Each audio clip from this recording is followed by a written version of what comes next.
Good afternoon. Today is Tuesday, November 13th, 2018. It is 1 o'clock in the afternoon, and we're here for the regular trustee meeting. We'll begin with a Pledge of Allegiance. I pledge allegiance to the flag of the United States of America and to the republic for which it stands, one nation, under God, indivisible, with liberty and justice for all. Thank you.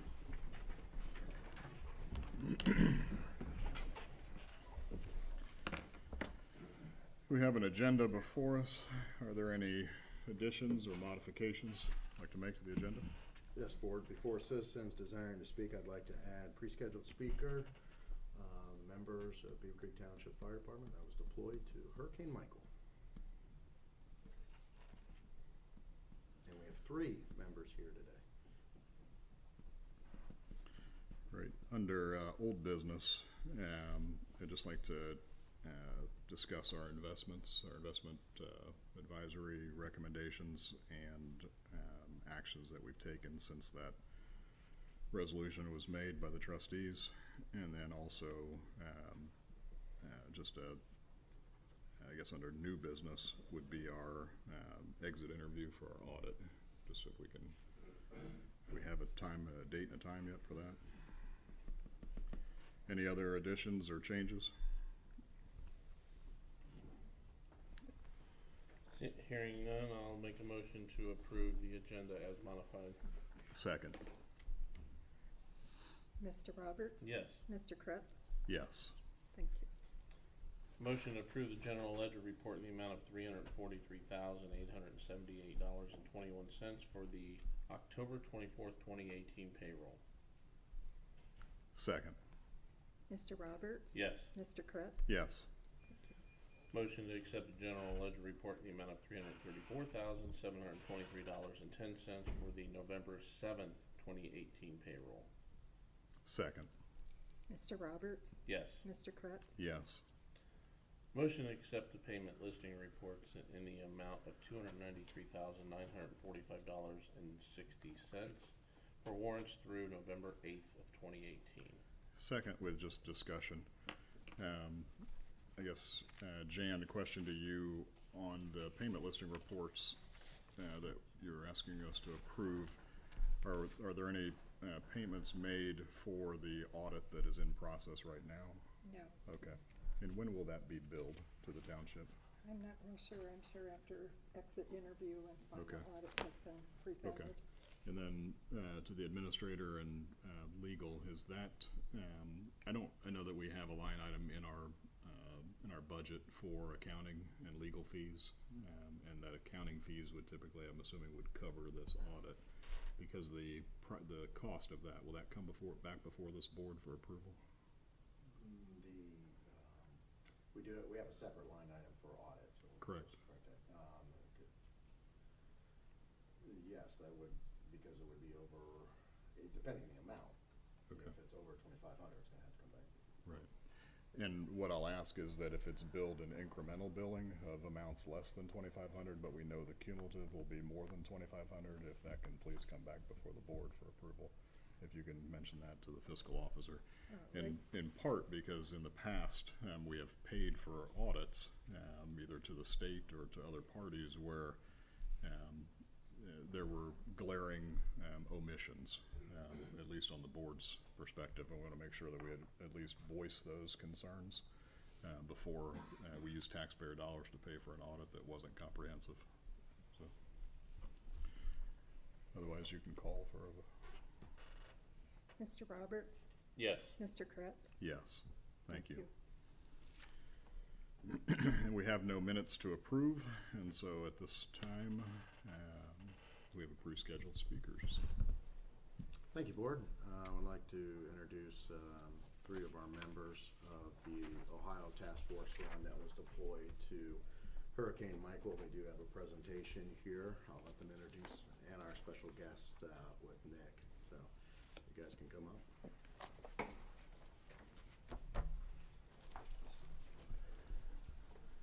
If we can have the shortest representative speak first.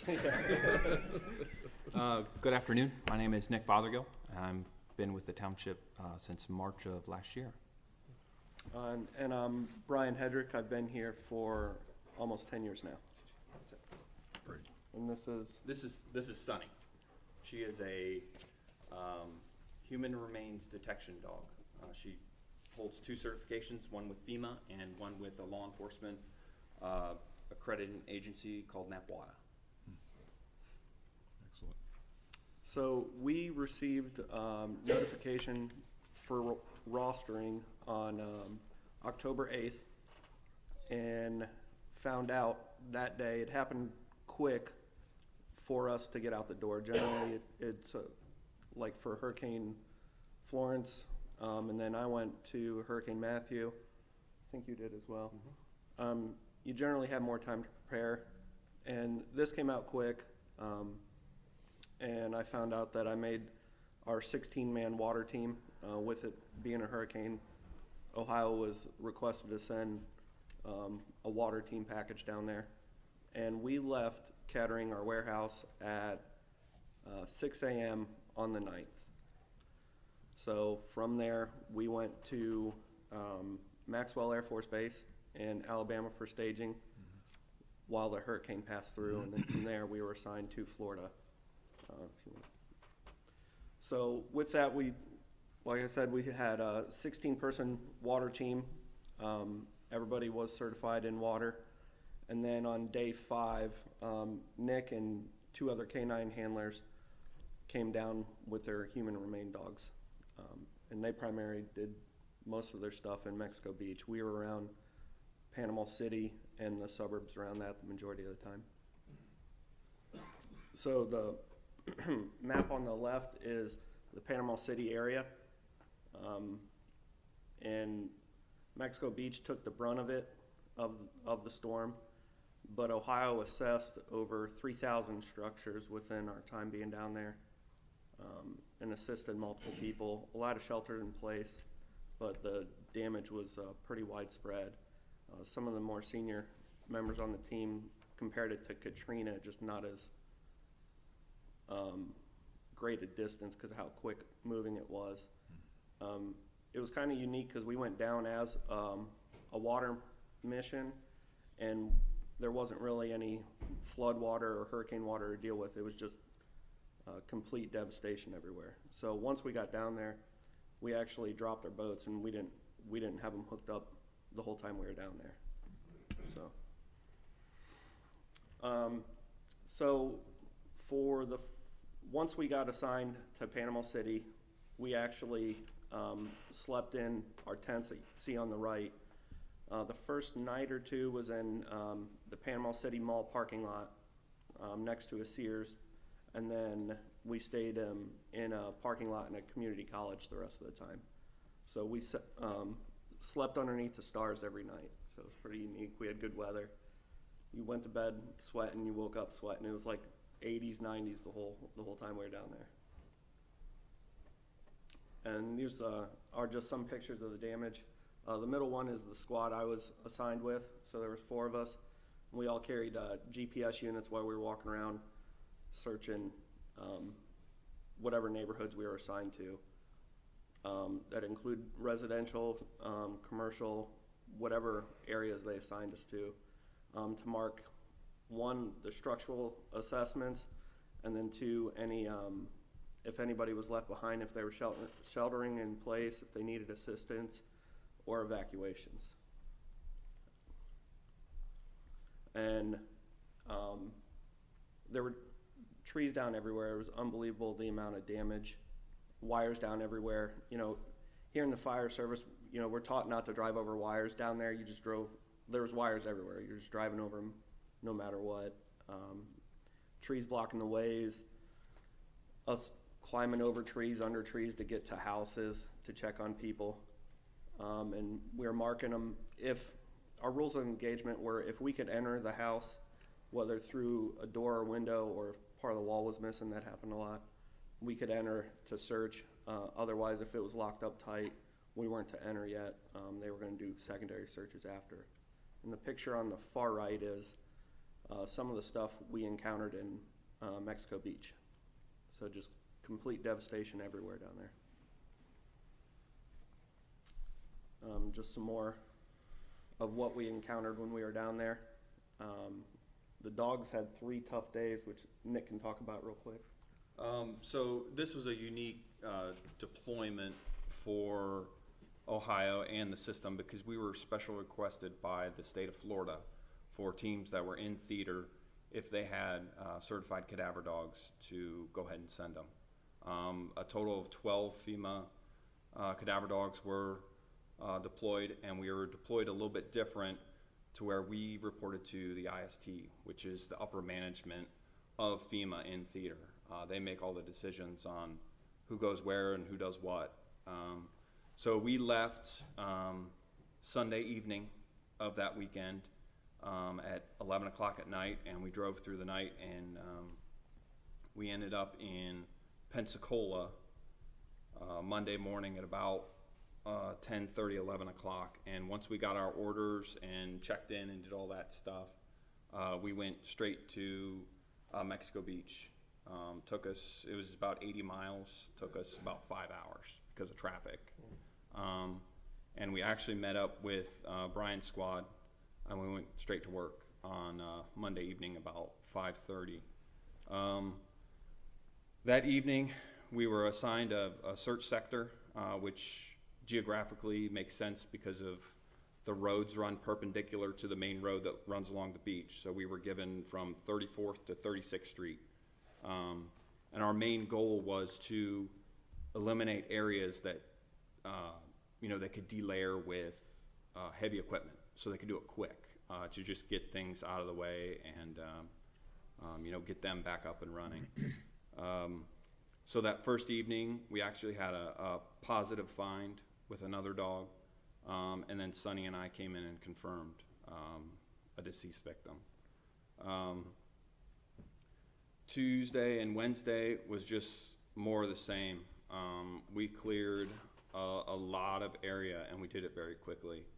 That's the nice thing about especially FEMA dogs, because we teach them to run over this stuff, and they don't care what their footing is. They just do what we ask. Whereas you get into wilderness dogs, they like to be on the ground. They won't climb on stuff. So we've got a really unique resource here in the township. And she has a brother that actually is a live find dog that I work for FEMA as well, that I bring to work. So we worked 3 days. We cleared a lot of sectors, and one of the unique things that we did that the IST actually asked us to do is all 3 handlers that I was with, or me and the other 2 handlers I was with, we use GPS collars for the dogs themselves. So they have a track log on where the dogs have actually been. So we can graphically show them, hey, we've covered this entire area, so we can call it good.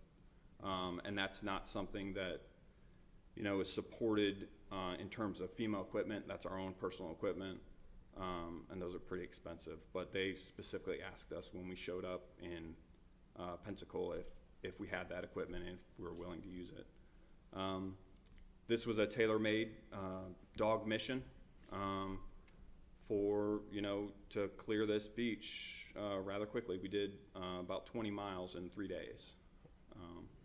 And, with help of the other 9 other dogs that were there. So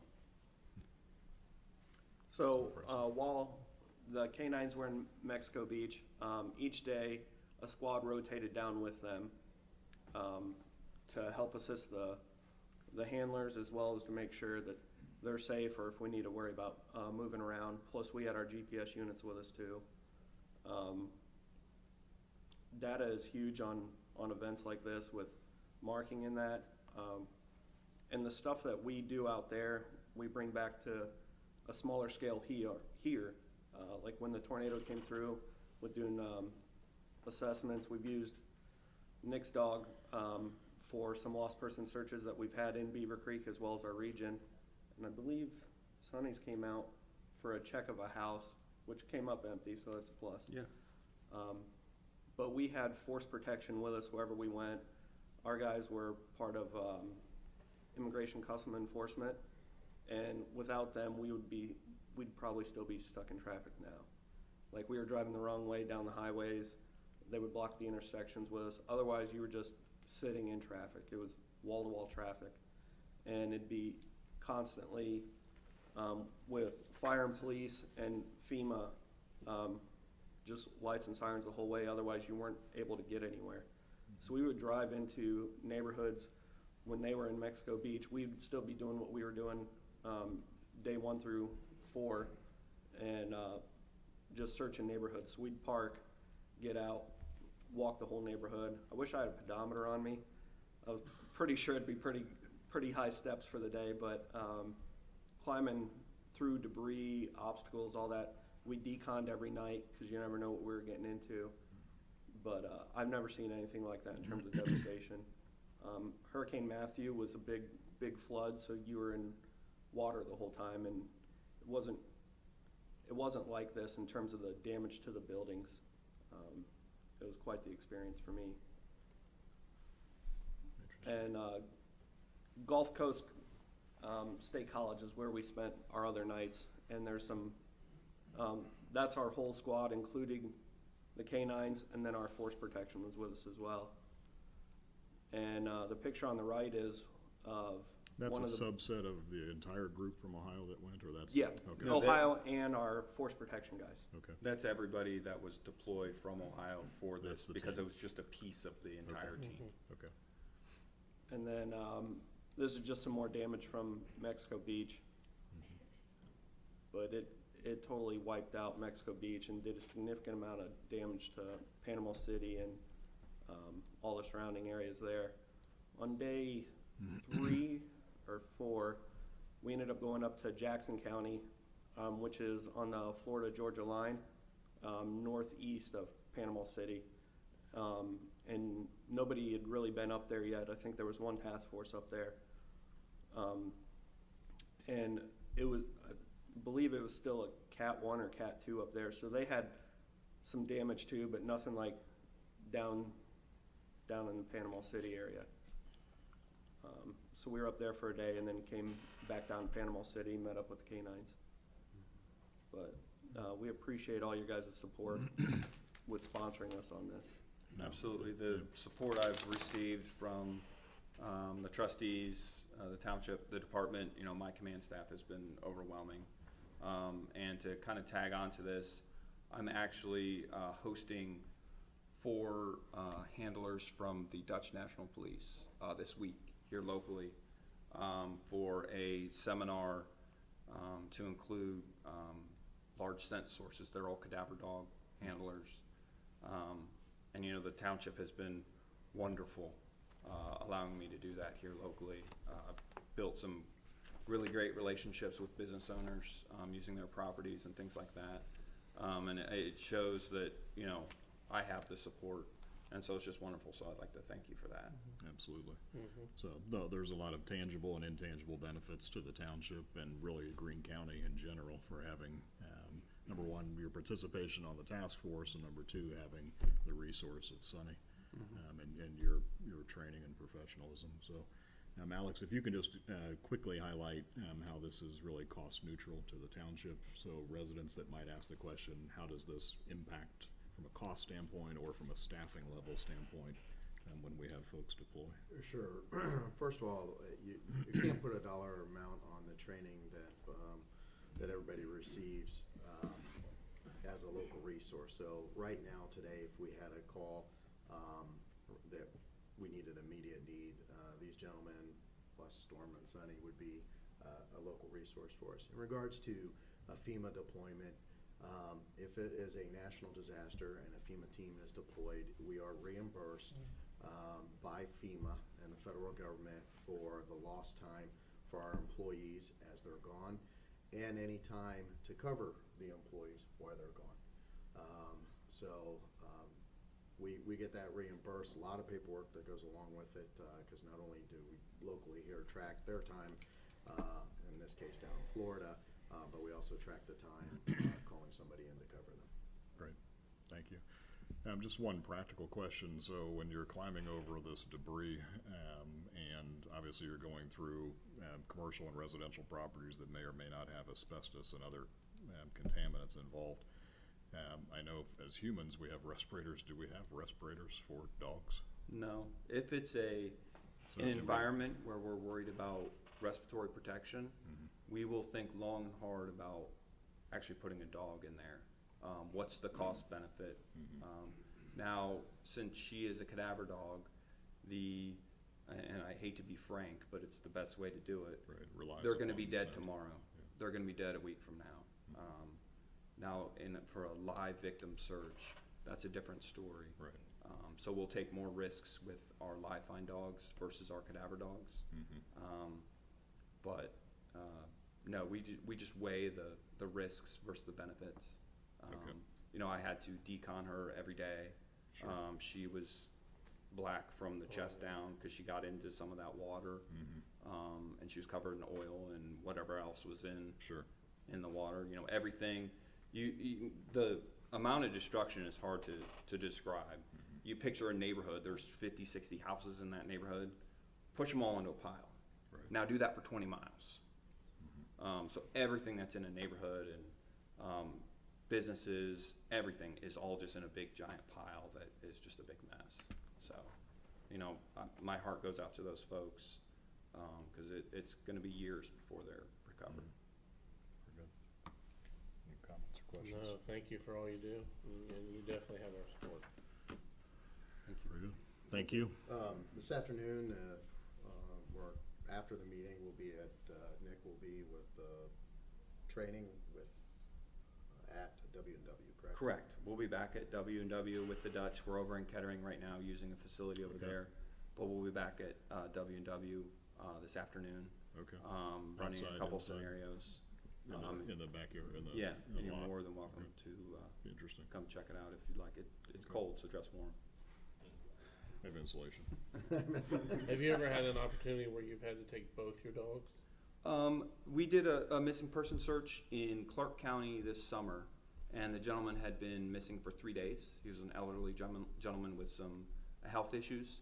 So in that instance, I did, because I mean, what's the probability? You know, you're kind of on that fine line.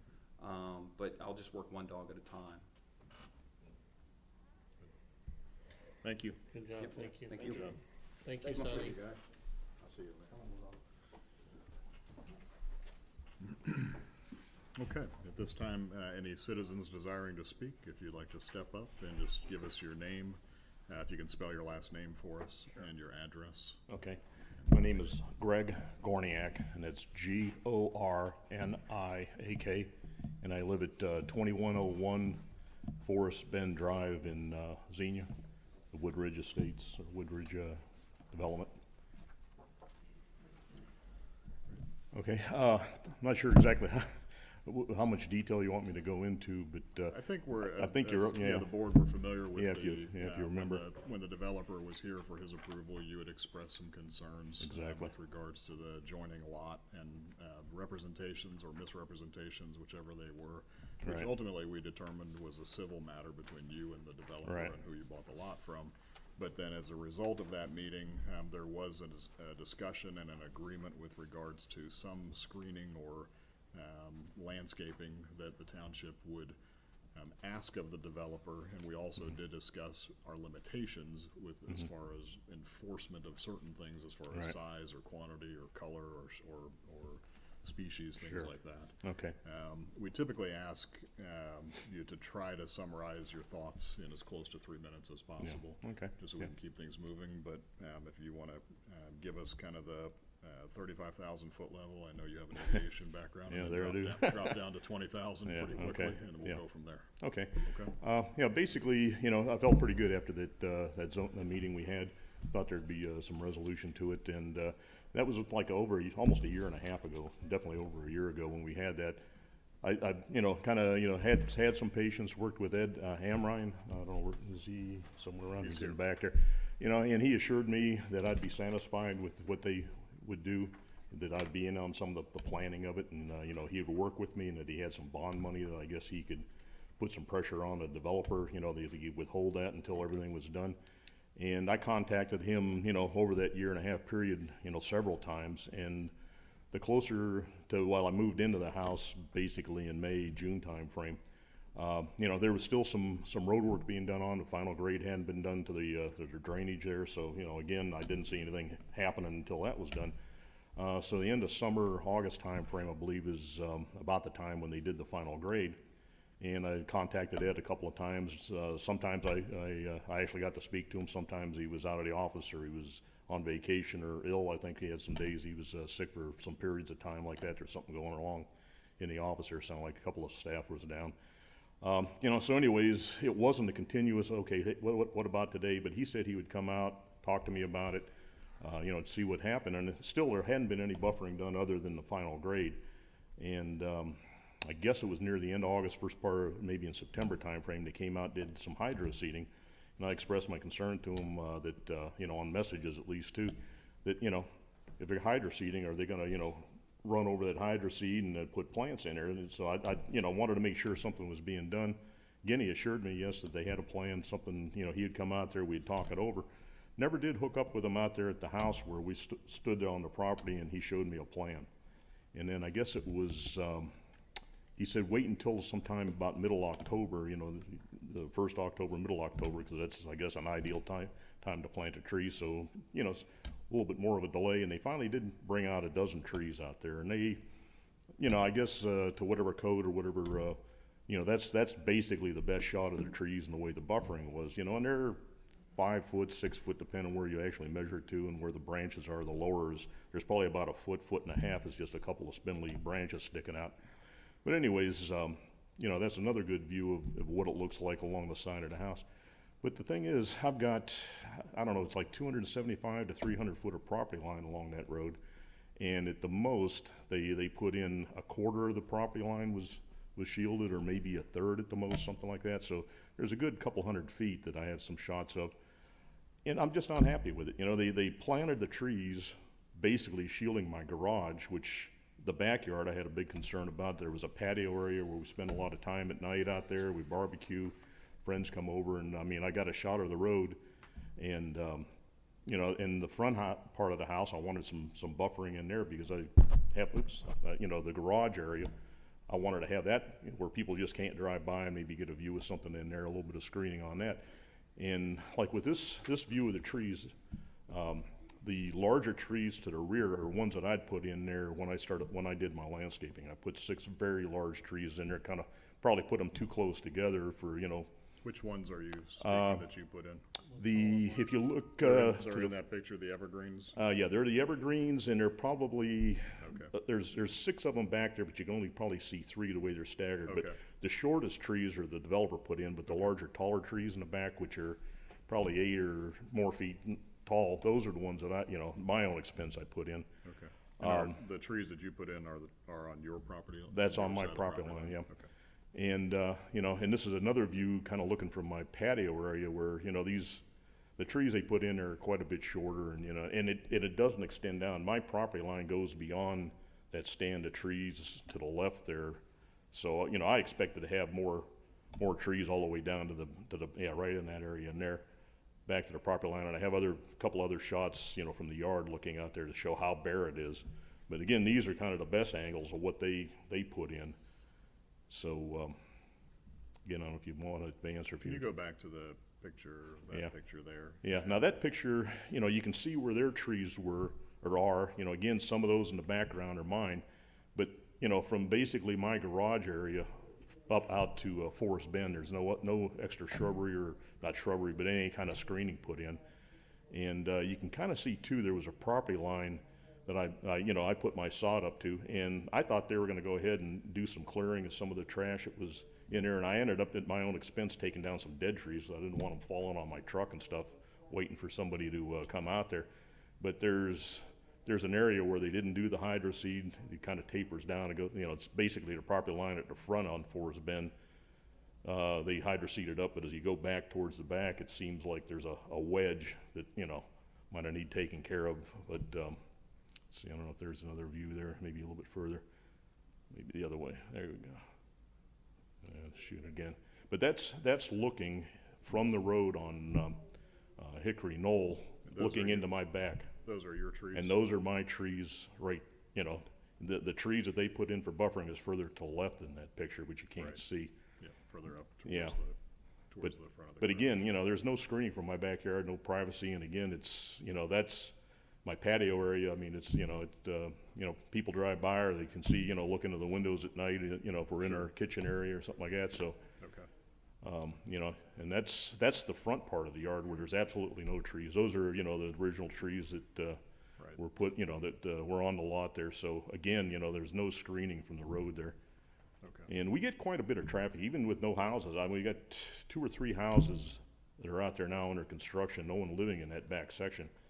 And I mean, there's traffic all the time, and I mean, you know, Friday nights, I guess kids are going down there and parking or whatever, you know. And this is another view looking out from my garage towards the intersection there of Forest Bend and Hickory Knoll. And that's the property line where, again, there's quite a bit of weeds and whatever that, you know, I thought was gonna be taken care of. Right, okay. Is your, obviously you're here today to express your frustration and tell us Right. what the impression of what you Yeah. left that meeting, that zoning meeting with. Right, yeah, As that's opposed to those are where older we're at picture there, today. yeah. Is Right.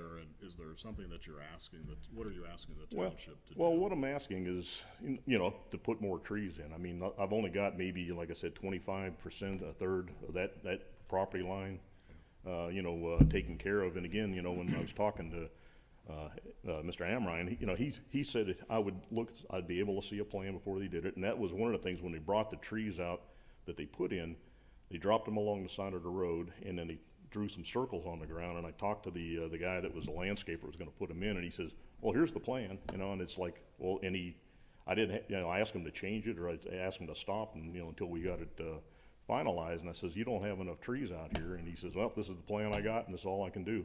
Sure. And, you know, I think that there was plenty of opportunities that, you know, if Mr. Amrine would have talked to me, or we was, you know, seen what exactly was going on. And I don't know what code you guys were using, or if there was a budget you gave them to use. But, you know, I don't think, you know, I mean, they did a third of it at the most, but, you know, if they'd have continued it on, you know, on both sides of that stand of trees there, you know, I probably wouldn't be here today. I would have probably just been okay with it, but. The trees that the developer planted, did you pick the location of where the trees were None, planted, no. or did he? Somebody did. There was a plan that somebody had that. But they weren't rearranged or anything like that? No, after the fact? No, cause I actually asked the guy, I says, don't plant these things, I wanna talk to somebody. He says, I gotta put them in the ground, this is where they're going. And I talked, you know, I called, the officer, Mr. Amrine, and, you know, I don't know if it was one of the days when he was out or on vacation, and talked to another lady, and she said she'd do something about it, or talk to somebody about it. And there was no feedback to me until after those were in the ground, and, Okay, you know, so.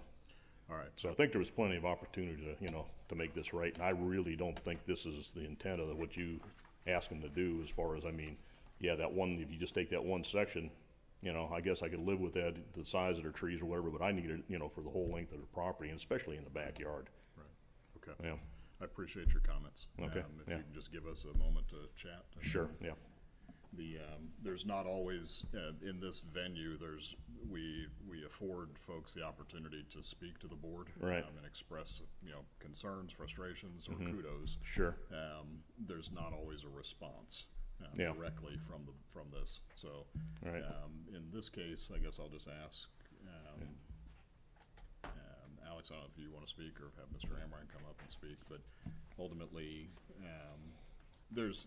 I empathize with you. So Yeah. from a board, and I empathized with you the night of that zoning hearing, if you Yeah. recall. So the harsh reality is that, my understanding is that had Lot 14 been sold to a homeowner, Mm-hmm. Lot 14 could have been cleared of every tree that was on it. Not really. Up to the point Yeah. of, there is a covenant in that HOA, which is not a township rule. Right. It's a covenant in that HOA, that they're supposed to preserve certain trees in certain areas, but there's an element where, no different than you may or may not have cleared homes to build your house. Yeah. They could clear trees to clear their house, or Right. to build their house, which may have eliminated much of the screening that we're talking about Yeah. replacing today. Setting that aside, I remember the meeting vividly, and I remember that the board empathized with you, and we talked to that developer. the matter of what you were told before you bought your lot and what Right. happened after, and that becoming a road and not a house. Right. That is unfortunately a civil matter between you and that, Sure. who you bought your lot from and the developer. The question before the board is, what legal constraints does the township work within? And what can we, require essentially by law? What are our limitations by law with regards to what can we stipulate? So what we promise, should follow that. If we fall down on our promise, we should do everything we can to fix that. If our promise was, misstated, if we promised beyond our capacity, then we can't go beyond that to fix it, if you know what I mean. So, at this point, I guess I'll ask either Alex or Ed or legal, from the standpoint of, with the situation where we're at now. So, fast forwarding to where we're at, is there, number one, based on, were you at that meeting, Dawn? I was, and I recall that there was some requirement for screening, but I don't recall the specifics of what was put in to that ultimate resolution. It was subject to the zoning administrator's, essentially approval. And so then the question becomes, at what level can we approve to? Can we stipulate the number of trees, the species of the trees, or the size of the trees? Those are the first three qualifiers. Can we stipulate those to a developer?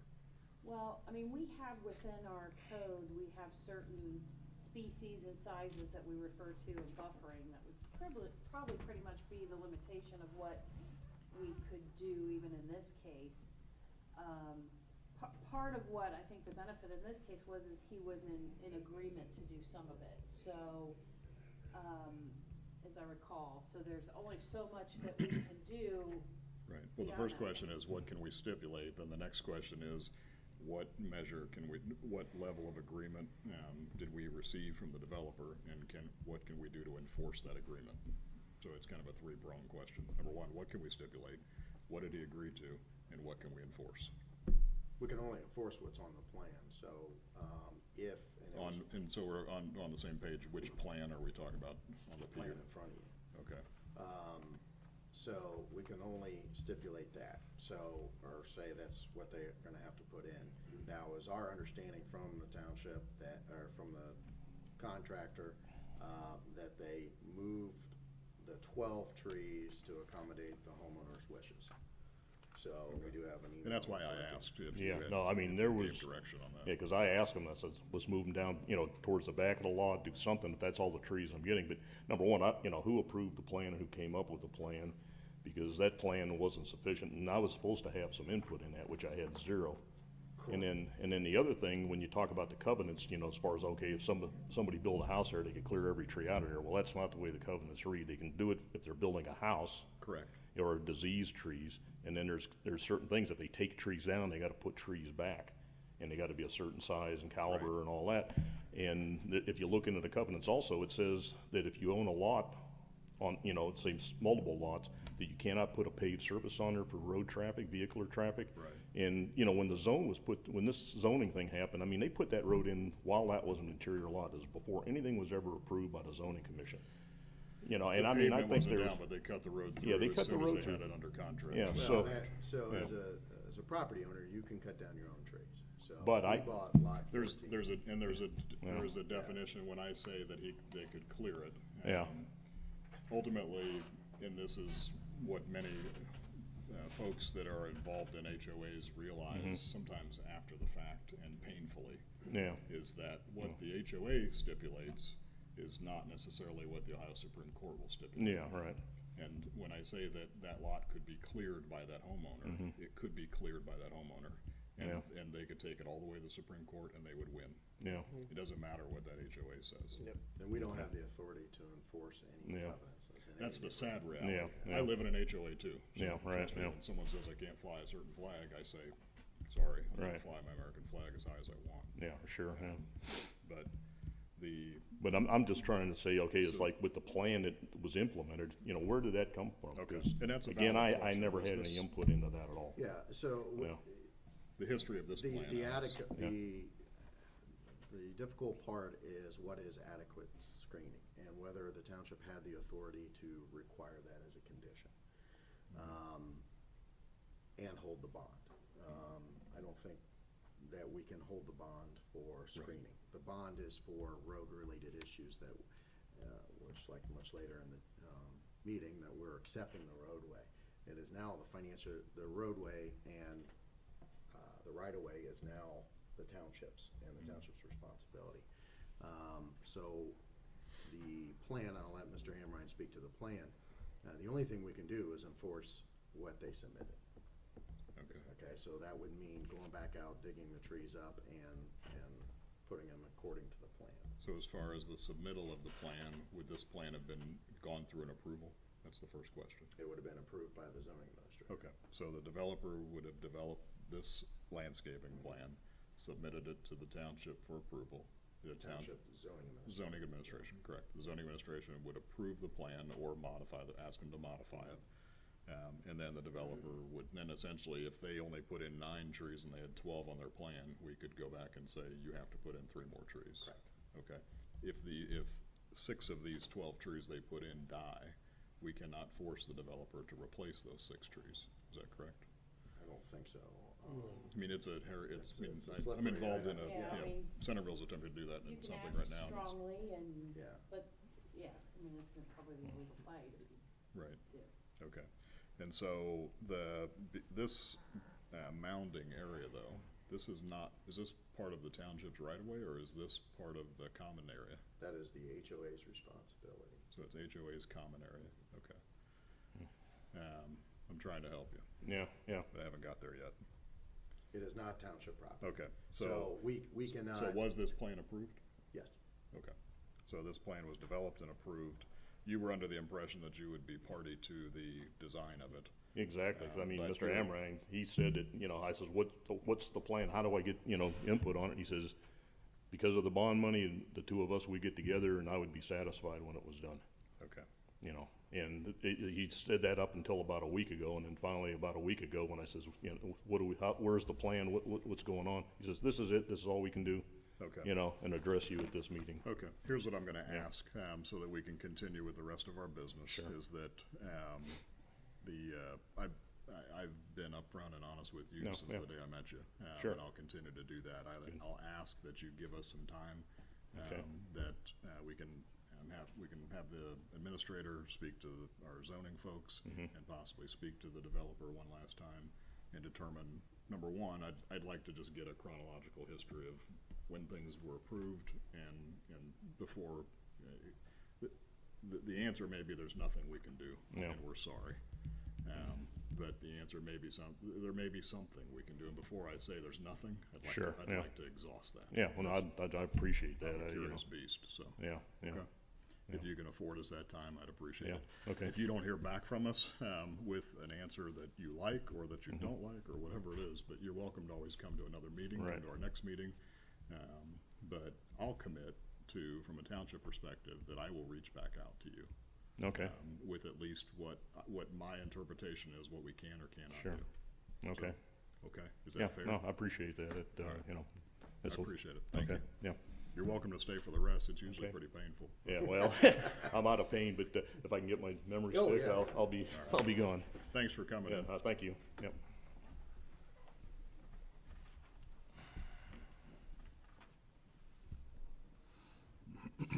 It's a beautiful home. No, thank you, yeah, we're And a real nice happy with, fence. yeah, real happy with it except for that road. It's a great neighborhood, we've got a lot of nice folks there, and one thing, I don't know if it's out of place comment or not, but, those guys from the fire department, I was a survivor of Hurricane Andrew, and I was in my house at Ground Zero. We were at Homestead Air Force Base, and I mean, the eye came right over our house, and the destruction, that was a Category 5, but what these guys went through, and the support that you give people like that is just, it's awesome, it really is. Good. Well, we Yeah. extend your support as a Yeah. taxpayer, so Exactly. when we come back to you and That's ask good. you for a little bit of jingle, Yeah. remember that. If it's for that, it's fine. Okay, All thanks. right. Take Thank care. you. Yep. All right. Moving on from that, we have no old business. Actually, I guess we do have old business. From an investment Jan, you had circulated the investment reports and the financial reports, and included in that, there was the investment activity report. And I see where we had moved money from PNC. It looks like we moved that into Morgan Stanley. Right. And it looks like, but we've carried about a $2 million balance throughout the entire year in Huntington. And I would just ask, are we keeping that as the quote operating fund? It doesn't appear that we're using it as an operating fund. We use the PNC as the operating fund. PNC is our current operating fund, Okay.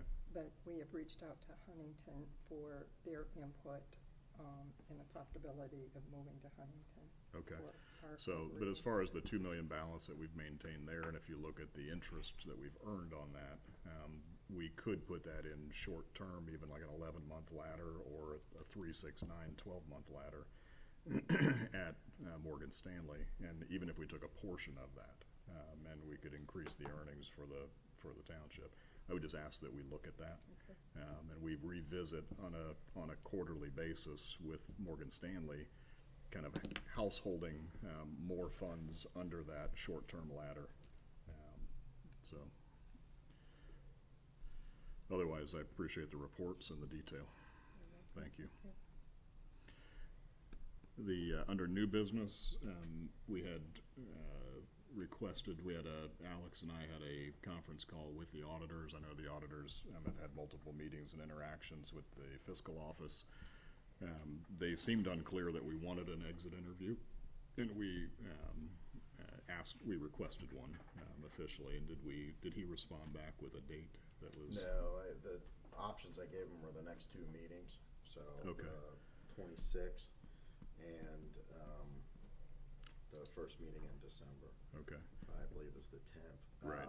What I was hoping was if you could bounce those dates off Ms. Aaron's as well, because we would typically do that the hour before our meeting, our regular meeting on that same day.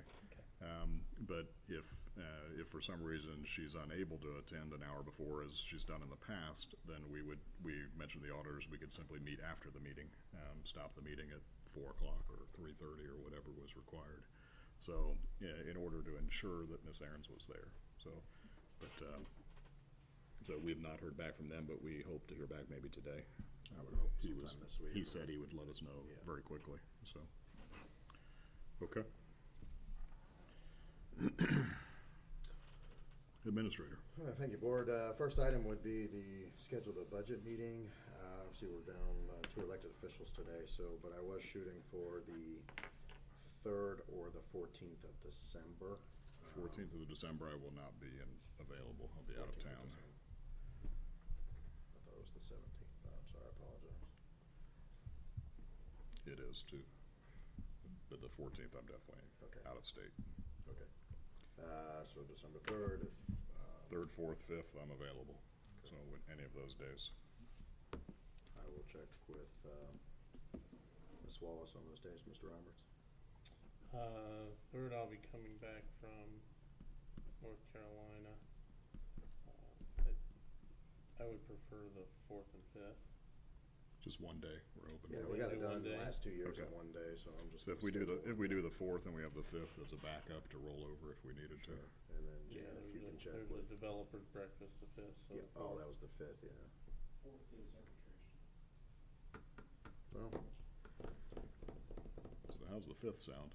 maybe 5th would be after, I mean, we can do the 3rd, I just need to get back that night before. Meaning you think you can? I think I should be back late. Okay, so if we have the 3rd as our day. yeah, I know everybody's schedule's getting tight, so, okay. And it's gonna be morning, correct? It'd be It'll all be day. all day. Yeah, but start at Yeah, 8:30. 8, Yeah, yeah. 8:30. Yeah, I mean, we Okay. plan on driving all night, so. So if you can relay that, and then also Alex, if you can circulate that in an email, just have Sure, a copy of once Ms. I- Aaron's, so that we have it, so December 3rd, hopefully, and then hopefully that works for Ms. Wallace, and we'll go from there. Okay, Thank you, Board. Sheriff's Office report. Next item starts on page 4 is your bi-weekly report, followed by the monthly report on page 19. Are there any questions? Plus we have two deputies. Did we so want one to of have some our introductions here? So, You guys wanna come up?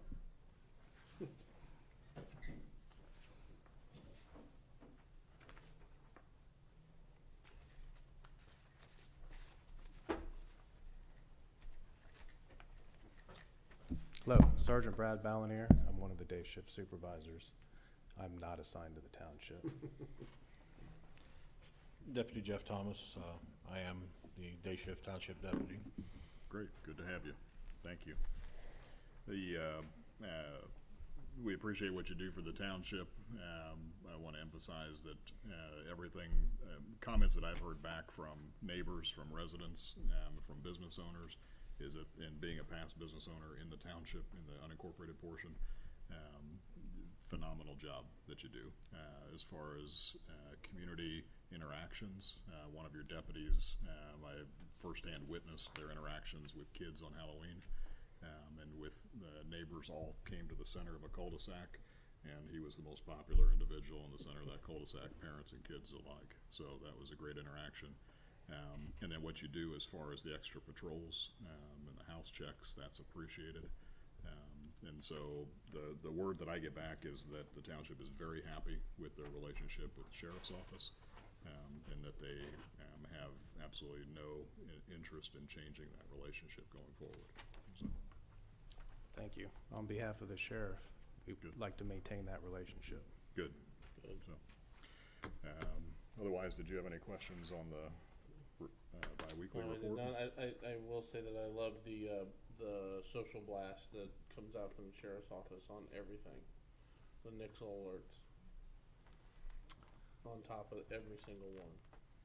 So, And then I know Alex works with your folks with regards to make sure that you have the, number one, that the residents have the coverage they need and you have the resources you need to do your job. So if there's ever anything that you need that you don't have, that is a need and not necessarily a want, let us know, and we'll do everything we can to help make that happen in the current year or the following year. Thank you, sir. Okay, thank you.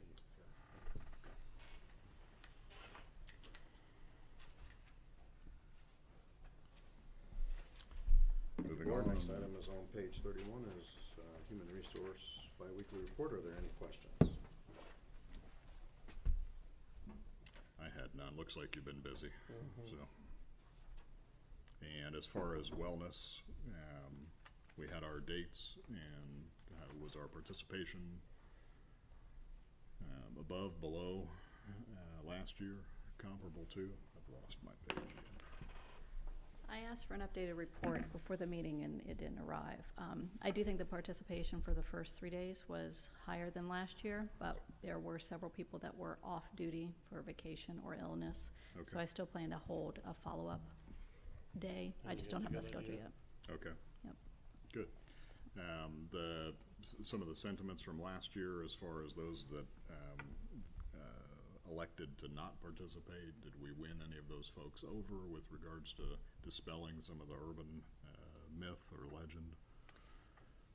We had a few people who actually participated that surprised me. Good. But then there were, others that participated last year that Sure. have not yet. Everyone But I has their won't personal know. reasons, understand, but, yeah, so, okay, So we'll find out for sure at the next event.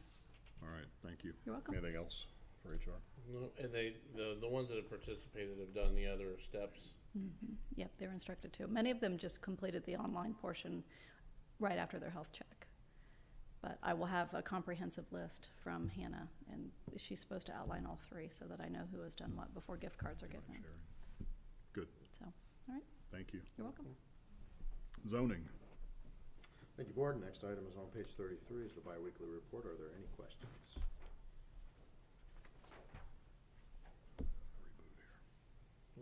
I gotta reboot.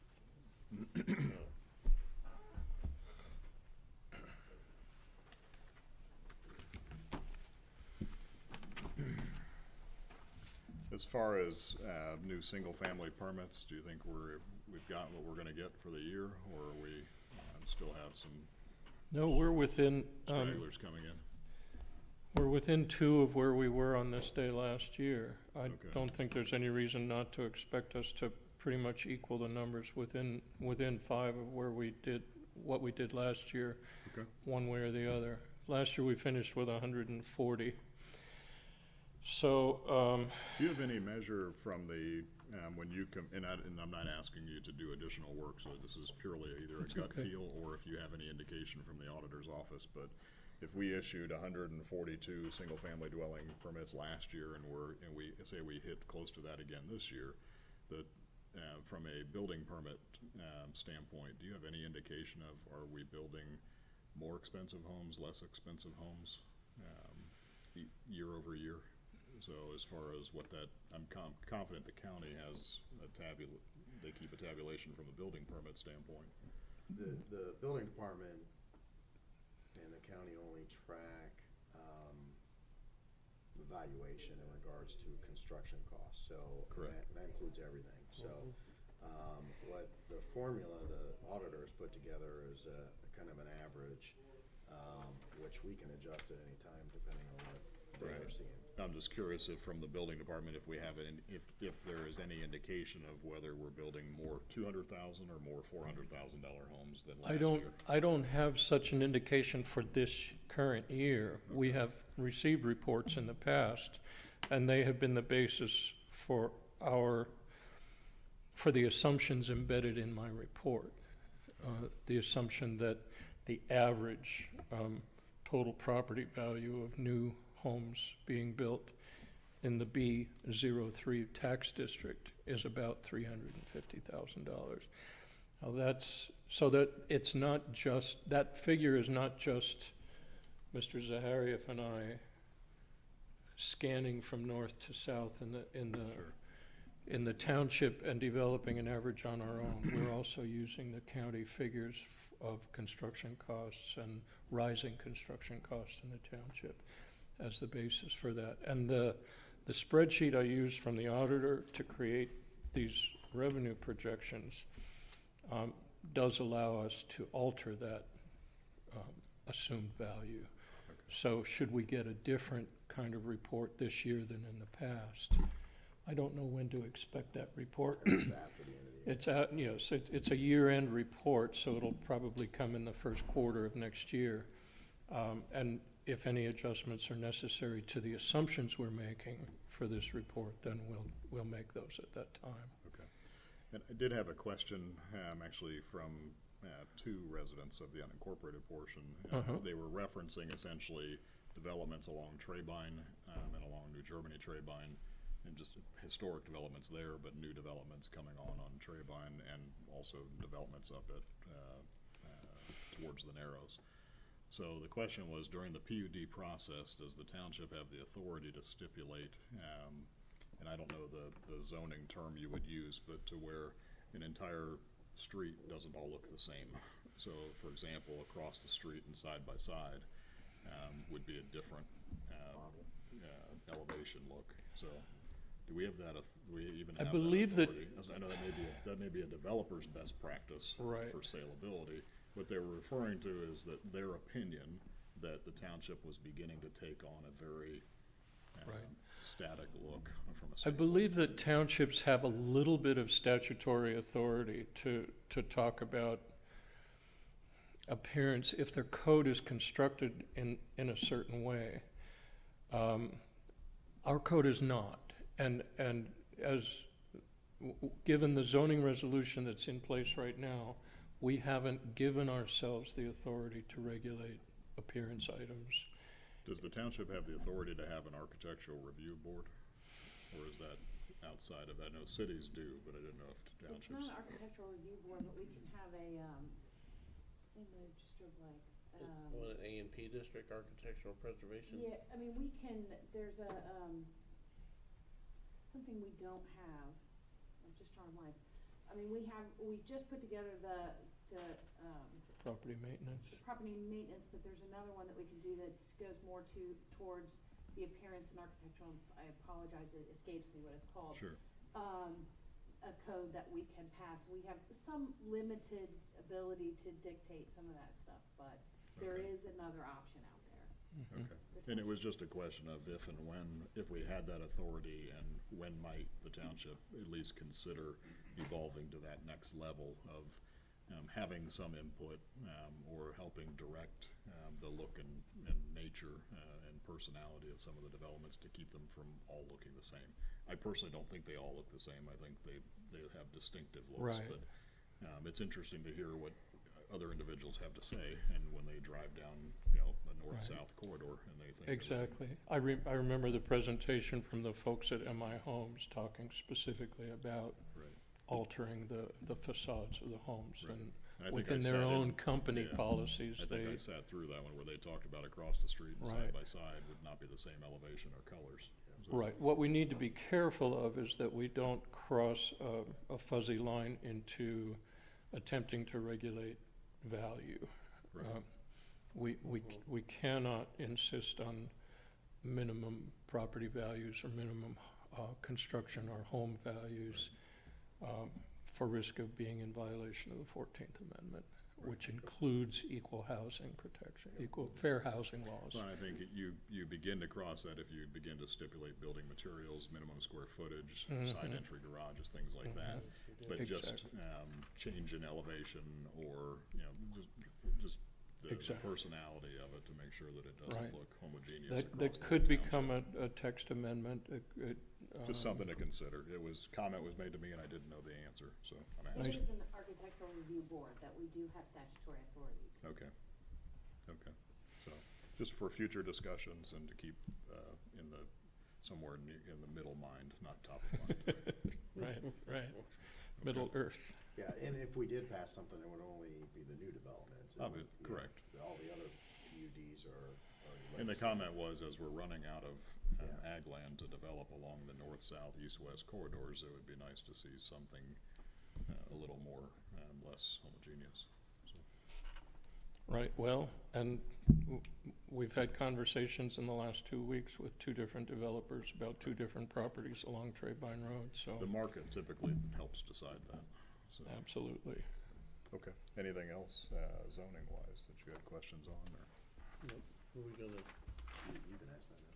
Yeah, so Ed, I got an email with regards to this RU addiction sign. Can you just fill us in Sure. on that? I had some concern, actually from, That's at Victory Baptist Church. yeah, at Victory Baptist Church, from a supporter of the program that was very upset that we had them remove the sign. Our contact with Reverend Weeks indicated that he would need a permit for the sign, not that he had to remove it. But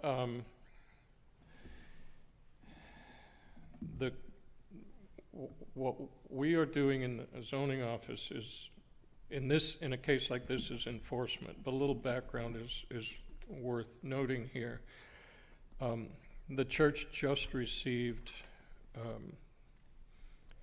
a variance to install a new permanent sign on their property that would be perpendicular to the roadway and therefore visible from both directions driving on Beaver Valley Road. And they received a couple of variances from the BZA to put a somewhat larger and slightly higher sign up that would also include changeable copy.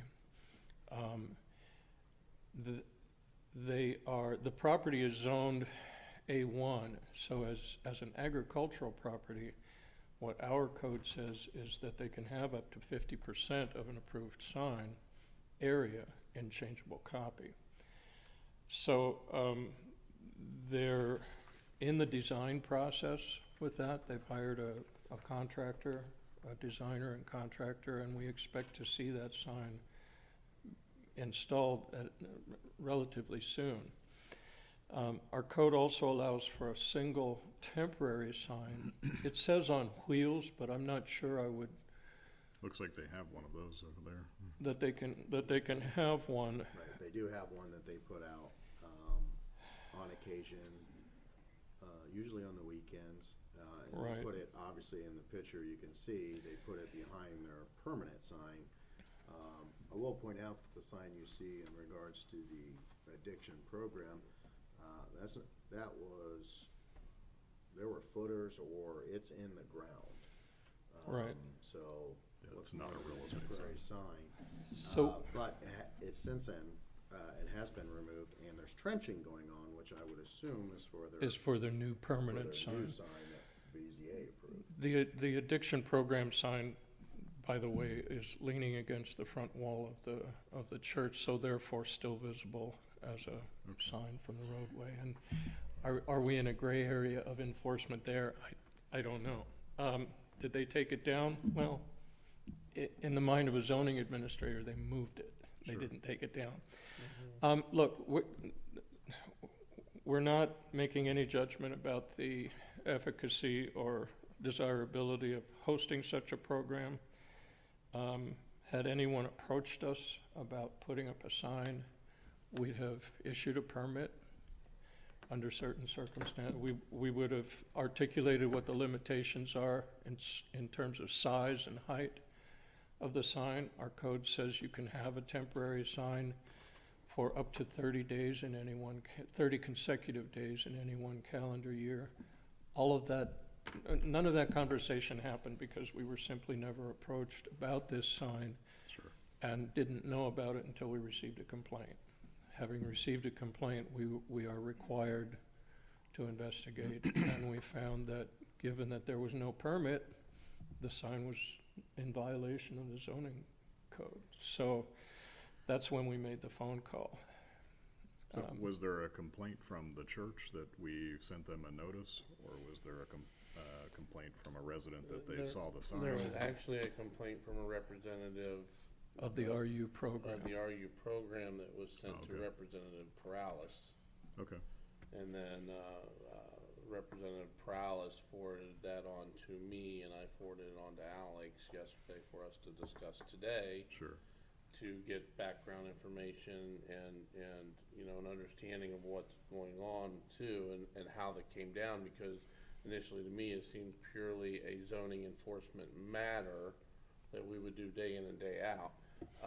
Now, as far as, so the actual sign itself looks like it's just on bungee, so theoretically, the sign portion would be considered temporary? I mean, were they putting it up and putting it down? I understand Well, the 6x6s are in the ground, but Yeah, it looks like a permanent look- frame The that they have. the frame is more or less permanently mounted, although it's been removed since we made the call. Sure. And yes, the canvas, the plasticized canvas sign suspended on bungees from eye hooks in the center of that frame is in fact removable. so theoretically. It qualifies as a temporary sign. Sure. But so does the rolling sign that's on the other But, side. right, and so, But at the end of the day, this is really could potentially be a non-factor, because the new electronic copy sign that's going in, I'm assuming that this will be on the electronic copy. Even then, That- they would have the right to come in for a temporary sign. or permit, they have the right to come in for a temporary permit. And the limitations that say 30 continuous days in any one calendar year may be arbitrary. In the case where a program like this rolls out every Friday night for 2 hours, how do you address that? We've encountered that before in the case of someone with a small truck farm operation on 5 acres who put a sign out wanting to sell eggs and fresh And produce. again, I just wanna make sure that, you know, we need to be in compliance with our rules and regulations, but also too, if there's something we can do. One of the comments that I think was made in there, that there was nothing offered as far as, you know, a secondary option or whatever. To me, they just could have just pulled the permit, and then for that day, bungee it up, then take the bungee down. And I would think they would be in compliance at that point, you know, having the temporary permit, correct? If they had a, Well, if it's they not had a, on wheels. Yeah, it's not on It's- wheels, so. It's mounted in the ground, and at first, when I drove by it, when they were putting the frame up, I thought that was, I mean, understanding what was approved by the BZA, I was kinda confused on what they were putting up. I will say we've received several complaints in the years on this property regarding the yellow sign that it's also visible in the picture there, the temporary signs. And we've received complaint about the material that was posted on the temporary sign as well. Content, Yeah, yeah. content. So, the complaint that we've had a resident complain about the temporary sign, in the recent case and in the past. I think that's why they probably chose to go with a little bigger sign that, they can put some of these things up. Plus, I'll be honest with you, their sign now is, not really visible unless you turn and look at it. Now, it looks like it's trenched today, so I agree it may be a moot issue. But just by looking at that, my interpretation is that's not a temporary sign. Whether it's bungees or whatever, you're mounting it into the ground. The sign behind it, the yellow one, Right, arguably is a temporary sign. Yeah, you may have a banner attached to a permanent signpost is what that Right. appears to be, but the signpost itself is gonna be difficult to move without digging it up. And that kind of banner is explicitly exempt from the sign code in our zoning resolution. Sure. What- what- It's, Whatever kind of banner, a flag of a nation or a church or any other organization can fly on such a flagpole without regulation. sure. A letter was sent to them essentially that explained. It was Just simply a phone call. phone We call, begin with a okay. phone call. If necessary, we follow up with letters. Okay. And that wasn't necessary until I noticed that the sign was effectively still up and advertising the program as a wall sign. Okay. Well, and at this I point- just, what I would like is just communication with the church, Sure. or their representatives. Come get a permit. We can issue a permit for this sign, but you can only have one temporary sign, and here are the limits on the size. Right. And it has to be truly temporary, and when you're not using it, you have to put it away. Well, and it is. Not and- try and to hide also, it behind too, your other the sign. program with the opioid addiction and everything that's running rampant in this country, programs like this are vitally important. So maybe what I would suggest is, Mr. Amrine, if you reach out to the church and try to find out, your electronic copy, is this gonna resolve the problem? If it's not gonna resolve the And problem. how soon will it be up?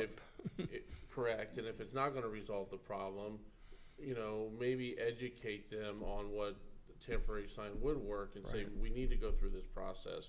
It needs to be on wheels, it needs to pull the permit, and then this is what you can do for it to be in compliance, so you can still have it. And let's at least be the good neighbor there and reach back out to them on it. I do know that our code enforcement officer in both verbal and written communications does offer those alternatives. I can't explicitly say that I overheard the conversation in this instance, but I'm confident, without talking with her, that she did say, look, you can get a permit for a temporary sign. But I guess my recommendation would be, there's obviously, anytime you talk through a can across a string to another can, there's the opportunity for misinterpretation. Right. And then when that person shares it with another person, the story can become convoluted. I'm not by saying the time that it makes it its way did around or the it did room, not. But there is at least one or two individuals that have the impression that they were slighted or received unfair or unfavorable treatment from the township. The township feels as though we handled this benign to what the message was on the sign. It was more a matter of, is it a temporary sign or is it right, an approved it sign? had nothing to do with the message. And a phone call, while it can sometimes seem more personal, it's harder to defend a phone call than it is Right. a letter. And if you had a letter, I would just simply ask a copy of the letter, and I assume the letter would say, you didn't file for a Right. permit. Here's a warning shot that we're firing across the bow. I would caution against choosing which signs are favorable to us and which signs are not. The next one that pops up could be medical cannabis and say that it's the greatest thing on earth. And someone may agree with that, someone may not agree with that. So there are addiction programs that are for-profit and non-profit. And I support some non-profit ones, I'm dead against some for-profit ones. So I don't know which one this Right. is, and that's not the point. The point of the matter to me is that if they have a sign that they shouldn't have, then we communicate that to them, offer them the options, and go from there. If they refuse to, if they are a repeat offender, and we've had this conversation or multiple letters to them, then you have to handle that differently. Yeah, one thing we really truly got to be careful with is message and content. We are. Don't touch it. Yeah, Don't touch we it. are addressing this sign and relates to the code, no different than we would Exactly. a business owner on US 35. So while we expressed concern over the content of that sign 3 years ago that impugned, it criminalized an ethnicity and a religion, we did not threaten enforcement actions against that sign. We simply conveyed the concern that was expressed to us from various quarters about the inflammatory content.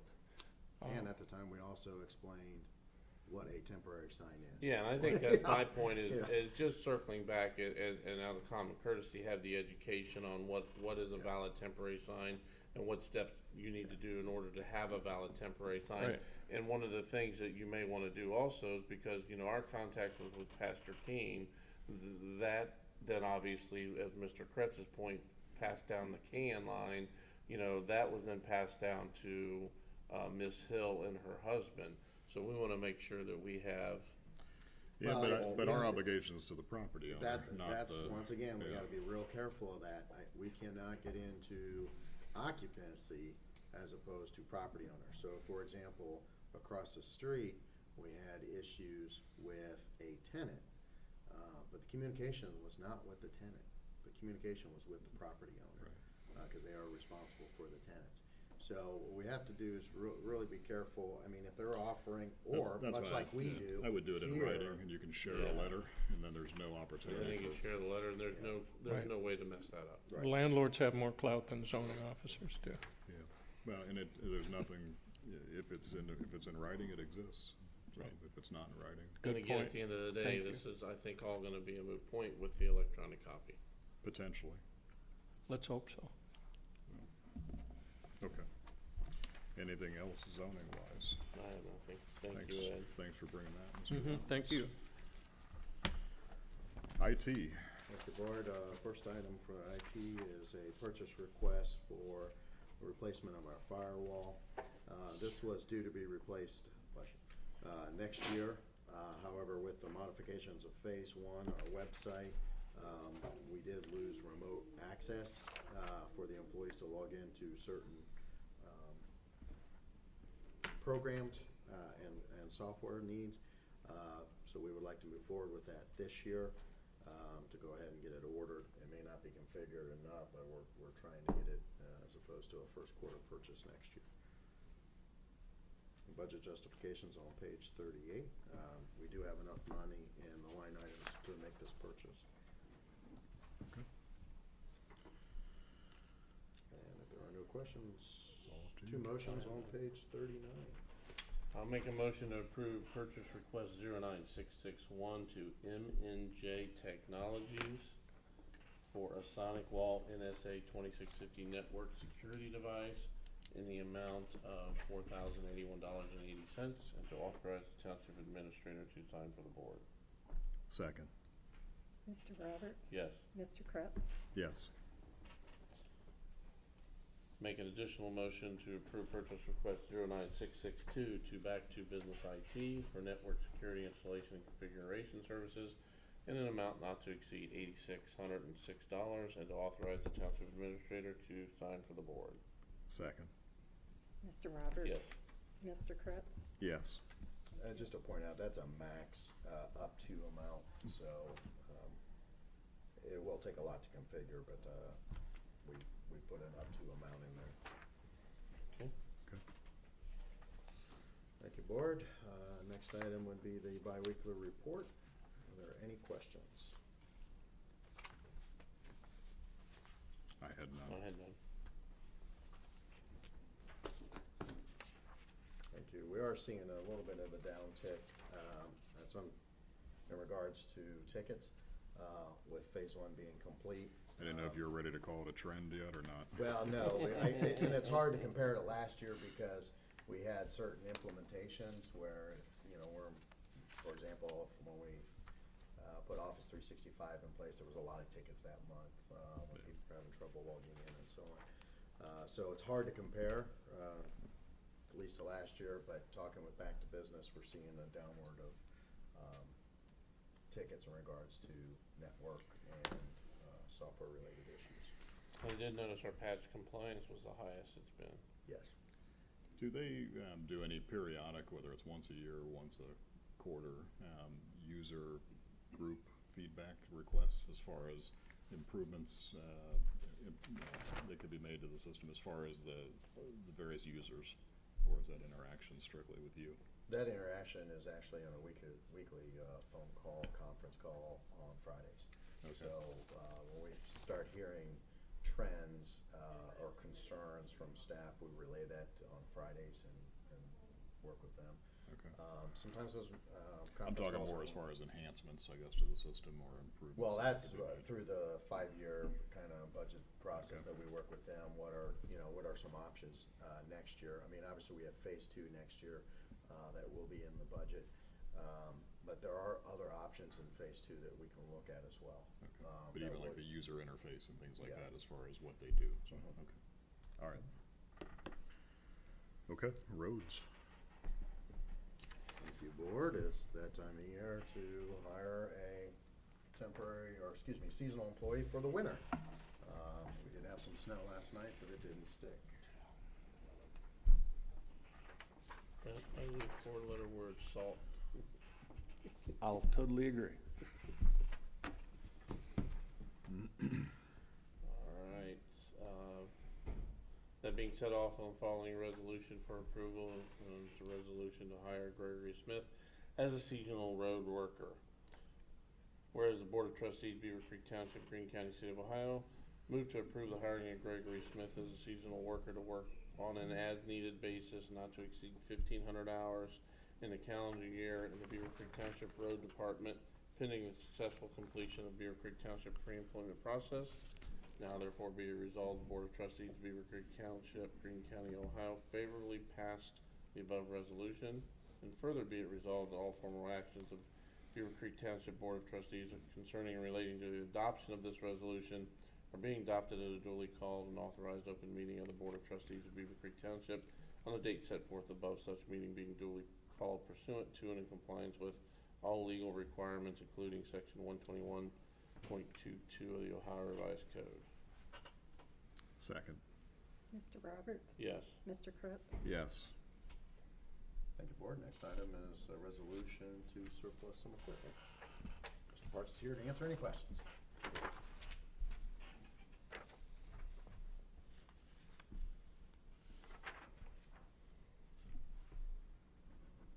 I will point out one of them is our street sweeper that we purchased for $1. So I think if it's done its part for the township. That it has. Alright, with that being said, offer a resolution for approval to surplus equipment. The Board of Trustees, Beavercreek Township, Greene County, State of Ohio, move to approve, according to section 505.10 of the Ohio Revised Code, the trustees of Beavercreek Township deemed property to be obsolete or unfit for the use for which it was acquired. Whereas the Board of Trustees, Beavercreek Township, Greene County, State of Ohio, finds the Beavercreek Township Road Department equipment listed in Exhibit A is not needed for public use and declares the equipment obsolete or unfit for use for which it was acquired. Now therefore be it resolved, the Board of Trustees, Beavercreek Township, Greene County, favorably pass the above resolution. Further be it resolved, all formal actions of Beavercreek Township Board of Trustees concerning and relating to the adoption of this resolution are being adopted at a duly called and authorized open meeting of the Board of Trustees, Beavercreek Township, on the date set forth above, such meeting being duly called pursuant to and in compliance with all legal requirements, including section 121.22 of the Ohio Revised Code. Second. Mr. Roberts? Yes. Mr. Crooks? Yes. Thank you. Thank you, board. Next item is a replacement purchase request for the twin turbo. This will be actually pretty important for the snow removal that the seasonal employee will be using. Budget justification starts on page 70. Also with a motion. Just pass them there.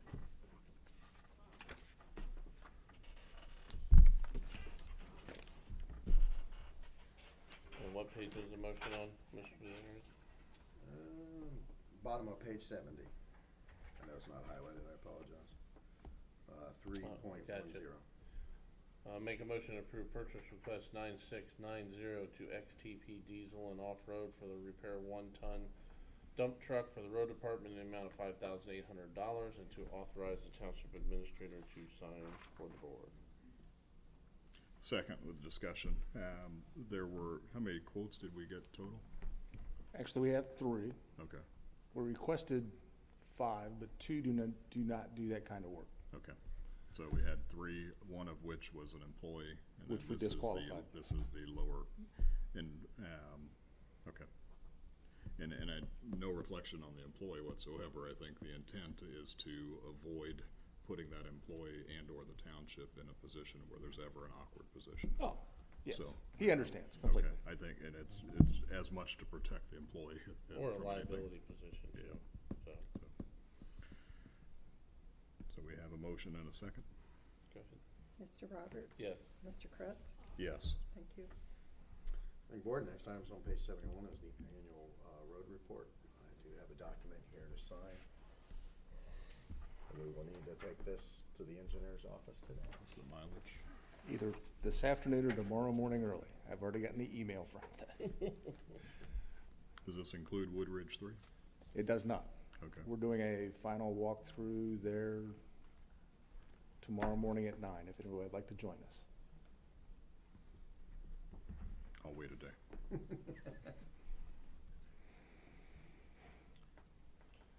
So with that being said, I'll make a motion to accept the 2018 road report as presented. Second. Mr. Roberts? Yes. Mr. Kretz? Yes. Thank you, board. Last item is on page 89 is the biweekly activity report. Are there any questions? I had none. Neither did I. About time to start getting busy, Mr. Parks. We haven't slowed down. Yes, we are ready for snow and the other word, ice. Yes. And actually, I did include in your report all the pending developments that could come on between now and the end of the year. Yeah. And Claiborne Greens 2B is awaiting pavement. Bexley Hills 3B is awaiting pavement. In River Reserve, we have issues that we're working through. That's what I heard. You had a center line problem. Yes. So, And that's still under discussion because right now the county and I aren't seeing eye to eye, so. a V instead of a arc. Yeah. Some Okay. roads need to have a river running down the middle instead of, As long as it's not where a base washing out below or a sinking issue. So, but I assume those were proof rolled and everything. oh yeah, we did the proof rolls there and everything was good. It's just when they put the final asphalt on, Sure. I'm not sure what they did, but I don't like it, so I'm not gonna sign it. When I was in France, they did that. They put a tile channel down the middle of the road. It was a cobblestone road. You go up and then that's your drainage. So Right. I don't think we want that here. I prefer not, I'd rather I don't work think on it the was edges. designed that way either. Do we have what's our road up to now, total wise? I didn't see it on there. 42.7 with the addition of, I think that's correct, with the addition of Nathanielsville Section 1. Very good. Any other questions or? I had none. Good job, Mr. Parks.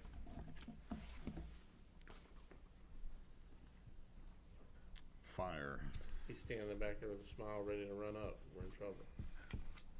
Thank you, board. First item is a purchase request for the replacement of fans and generator. Fire chief's here to answer any questions. Budget justification starts on page 91. I'm sorry, 90.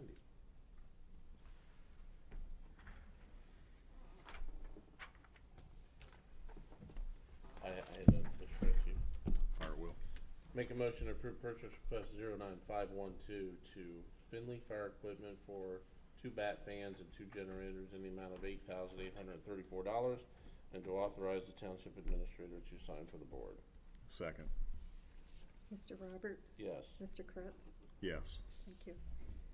Thank you, board. The next item starts on page 91 with a link to the actual policy, but there is a, chief is recommending a standing operating guideline change for accident and injury reporting. And can you just provide a little more detail on that, just history or Yes, so we've traditionally had an SOG, or what we've called in the past, actually a whole bunch of different things, but it's a document to detail out when somebody's hurt or when we damage equipment, specifically motor vehicle equipment, the process to make sure that all the documentation is taken care of appropriately. So as you can imagine, not only do we have the reporting requirements that the board has set out, but we have a number of other ones from the EMS perspective. So for example, an injured employee isn't just an injured employee, they're a patient also. And so we have to make sure that those details are taken care of.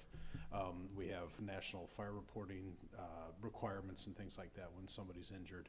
And so this just kind of lays out the additional detail that the fire department has above and beyond the townships. Obviously, it doesn't supersede or replace the townships, it augments it in those areas that are appropriate. All right. With that being said, I'll make a motion to approve Fire Department Standard Operating Guideline 5717.003 Accident and Injury Reporting to become effective on 11/16 of 2018. second? Mr. Roberts? Yes. Mr. Kretz? Yes. Thank you. Thank you, board. Thank you, board. Next item is the biweekly report on page 92. Are there any questions? Do you have any questions? I had none. Unfortunately, I do not have a specific update on our EMS reporting. We're still reporting our EMS information, but we are having a hard time getting it out of the new system, the ESO system we went to update you on the overdoses in particular. That was one of the special areas we've had in the report. As soon as we have that back up and running, I will be including it again. So we haven't forgotten about it. We're just working through the technical details of moving the data around so that it's available for the reports. Sure. Okay. Thank you. Thank you, board. That's all I have. All right. Thank you. Ms. Frick Nothing. and Jan, anything from the fiscal office? No, we had the updates on the investments Okay. and the audit. Those were- Very good. Thank you. Thank you. Alex, with regards to any of the boards or committees that you serve on, any updates for us? Just one. I did meet, had a conference call with the superintendent this week in regards to the levy, and met with the city manager since our last meeting, really discussing levy cycles and what's coming up in the next couple years. Other than that, that's all I had on. Okay. No surprises or? No, we're just really just a recap of Yeah, the it's schools just a as far recap as go and- back on in the spring and? Correct, and how that affects either the city or the township in regards to levies that. What levies? And did that affect, or will it affect, levy cycles for us or the city? So right now, all three of us are in agreement that this is the levy cycles that laid out for the next couple of years. Okay. Can you circulate, at least to the three trustees, an updated levy cycle calendar? Sure. For the city and the township combined, a consolidated calendar, just so we have that. And Mr. Roberts, anything from your? The meeting was canceled in October because of the Sugar Creek Township meeting over the new plat going in, so they canceled the regional planning meeting. Okay. And from the investment oversight, the rally call I had earlier, just to look at that $2 million sitting in the Huntington account that's been fairly static there all year, and look at the return versus if we took a portion of that and put it into a short-term ladder with Morgan Stanley, as he recommended. So, other than that, if there's nothing else, then motion to adjourn. Did we, actually, can we go back and can we have a moment of silence? I think we missed that in the beginning for, in remembrance of Carol's husband, Lee. Sure. I would really like to do that if we could. Mr. Lee Shotzley. So, yeah, Colonel. so in recognition of, the passing of an honorable gentleman and Miss Graff's longtime husband, Lee Shotzley, I'd just like to have a moment of silence, please.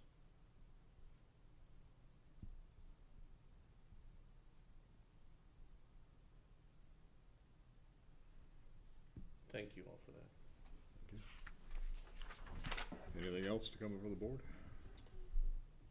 Well, is that a motion to adjourn? Second. Mr. Roberts? Yes.